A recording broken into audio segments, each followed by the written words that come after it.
Coucou Facebook, une nouvelle vidéo sur une nouvelle prise de conscience.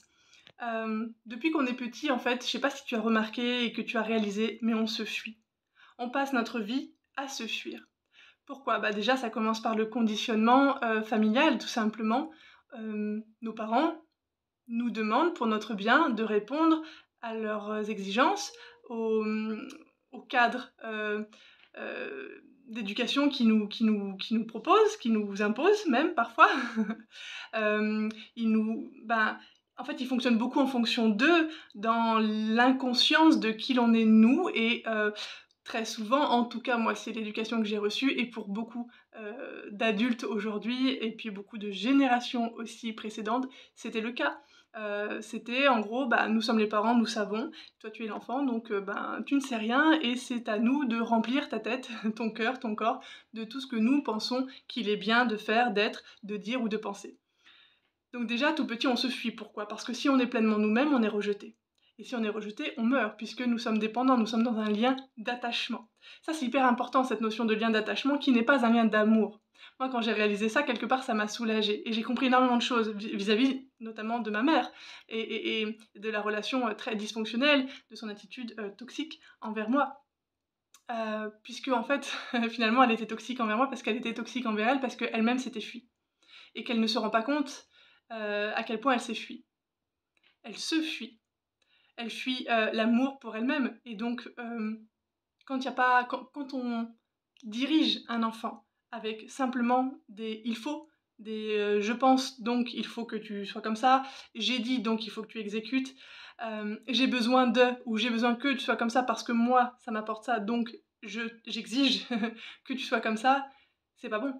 Ça peut pas amener à un épanouissement personnel, mais pour personne, ni pour la maman, ni pour l'enfant. Donc, on se fuit pour répondre aux exigences de nos parents, pour qu'ils continuent de nous aimer, et après on fait la même chose tout le temps, avec nos frères et sœurs, avec le reste de la famille, à l'école, avec nos copains, avec les professeurs, ensuite avec nos amoureux, amoureuses, et puis avec nos collègues de boulot, et puis avec notre conjoint, et puis avec notre enfant. Parce que même avec notre enfant, on se fuit.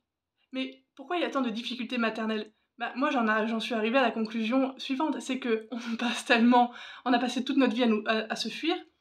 On met au monde un enfant qui, lui, n'est pure joie, n'est que pure joie, amour, insouciance, innocence.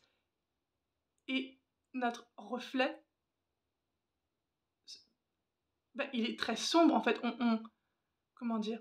Nous, on ressent plus ça. Et c'est là, je pense, où on sombre.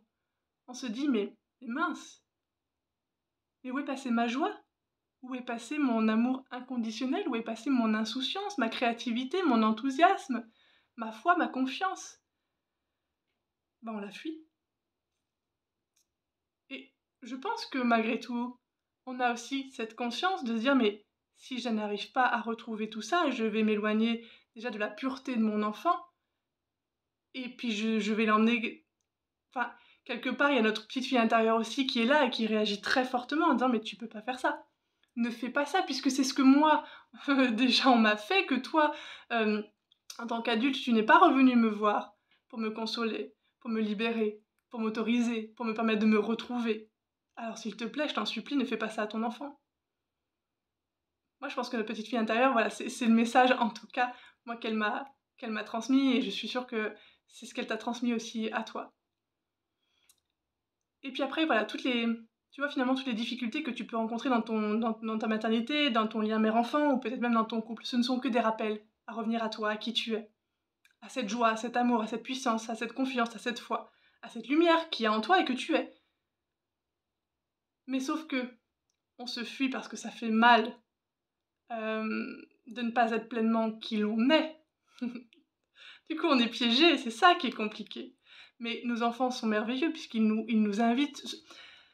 Toutes les frictions relationnelles, ce ne sont que des invitations à revenir à nous, à revenir dans l'amour, dans la lumière.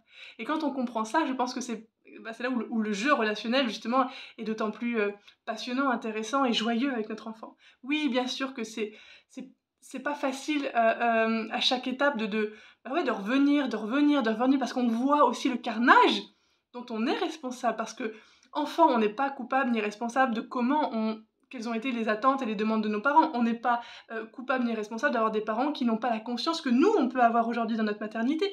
Mais ça, c'est pas grave, parce que rien n'est figé. Le vivant, c'est ça qui est beau. C'est que ça se régénère, ça se renouvelle. Il y a des renaissances tout le temps. La mort, la vie font partie de la vie, justement. Et tous les cycles. Et notre cycle féminin nous le rappelle, ça. Qu'on est cyclique et qu'on passe par différentes phases. Et c'est pas parce qu'on est ronchon pendant 2 jours qu'on va être l'être toute notre vie. Et ce n'est pas non plus parce qu'on est dans une confiance, une joie, un amour, une disponibilité absolue pendant 2 jours qu'on va l'être non plus tout le temps. Et c'est ça qui est beau. C'est de revenir vraiment à notre humilité, humus, la terre, quoi, à notre essence même.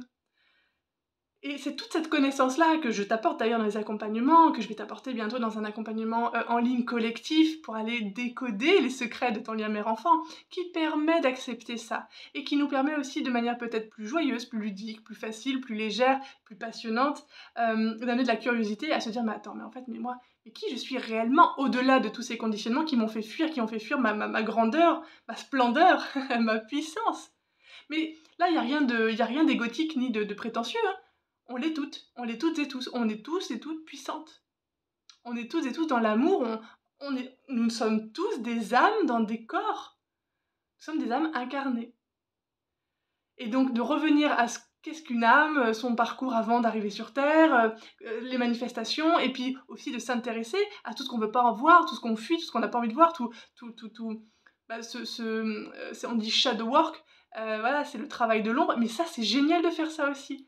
Mais sauf que voilà, on a été élevé dans le sens qu'il faut être parfait, sage, bien discipliné, dans les rangs obéissants, etc. Et que tout ce qui dépasse doit être mis à la poubelle, ignoré, refoulé, mais on peut pas refouler qui l'on est vraiment, nous. Et c'est pour ça aussi qu'il y a plein de maladies. Et d'ailleurs, de toute façon, dans le lien mère-enfant, si toi tu n'as pas fait ce travail de conscience, si tu n'es pas revenu à ta puissance, à ton amour, à ta joie, à ton alignement intérieur, ton enfant va te le ramener, va te rappeler à quel point tu es puissant et comment, eh bien justement, peut-être par des maladies, par des somatisations, par lui-même comment dire, une gestion émotionnelle compliquée, difficile, jusqu'à ce que tu comprennes. C'est comme la vie.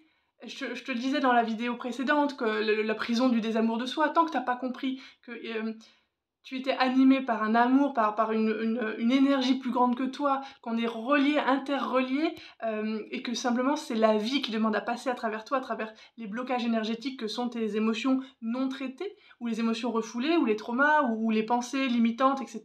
Eh bien, tu revivras toujours la même chose, toujours, jusqu'à ce que tu comprennes que c'était ton choix d'incarnation de vivre ça, mais que derrière les difficultés que tu es en train de vivre, derrière, il y a un immense cadeau. Ce cadeau, c'est quoi? C'est de se rappeler de qui tu es profondément et de revenir à ton grand soi. Et je pense que c'est ça en fait. Et moi ça me met en joie maintenant d'avoir compris ça. Après j'ai bien galéré quand même, hein. J'ai galéré pendant 4 ans, allez 5 petites années, hein. Donc je te dis ça mais j'en sors, hein, j'arrive seulement de l'autre côté de la rive, hein.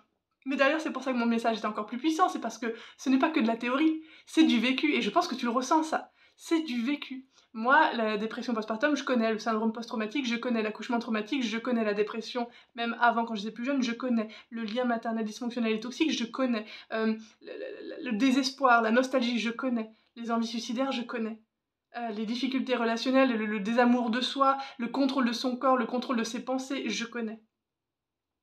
Et aujourd'hui, je m'apaise grâce à ça, à ce grand rappel de qui je suis profondément, grâce à qui? À mon fils, grâce à mon accouchement traumatique, grâce à, justement, le syndrome post-traumatique, la dépression postpartum. Voilà. Et ça, moi, j'ai pas voulu le mettre sous clé.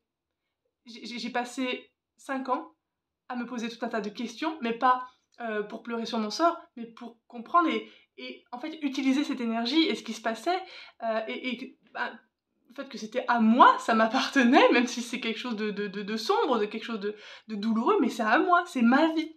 Donc, je me disais, mais il y a forcément un sens aussi, puisque, voilà, puisque je voyais bien que ça servait aussi mon fils, et puis mon fils aussi, il a fait 2 crises d'épilepsie, c'était dans un contexte bien particulier, c'est venu toucher des choses très fortes, très profondes en moi, ça a demandé ensuite tout un travail de résilience, enfin, c'est juste énorme. Donc oui, la puissance de la maternité, ce n'est pas qu'une puissance physique, c'est-à-dire donner la vie, et déjà ça c'est énorme.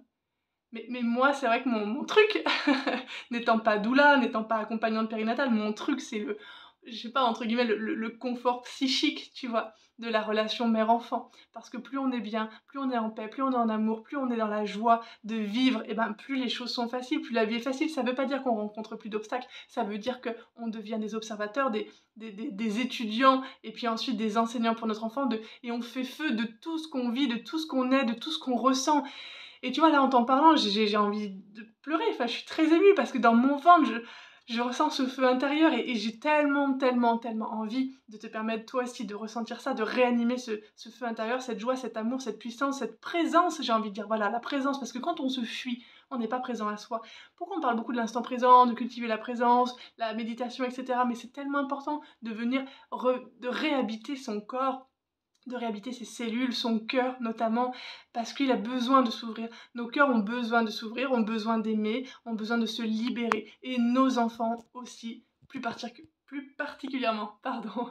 Donc voilà, j'espère que ce message t'aura parlé, t'aura touché, t'aura fait vibrer, t'aura permis peut-être aussi de faire des liens dans ta vie, dans ce que tu vis actuellement. Si tu as besoin que je t'accompagne plus loin, n'hésite pas à me contacter sur Instagram, sur mon site internet, par mail. En tout cas, je te mets toutes les informations sous la vidéo. Et puis, je reviendrai très bientôt par ici pour te parler de la prochaine offre qui est un accompagnement collectif en ligne pour justement aller décoder tous les secrets de ton lien mère-enfant et du coup ça va te permettre de devenir, allez, entre guillemets, la mère, la maman idéale, la maman peut-être parfaite que tu aurais peut-être, même si, attention avec ce mot, mais moi je trouve que la perfection d'une maman c'est d'être imparfaite. Je t'embrasse.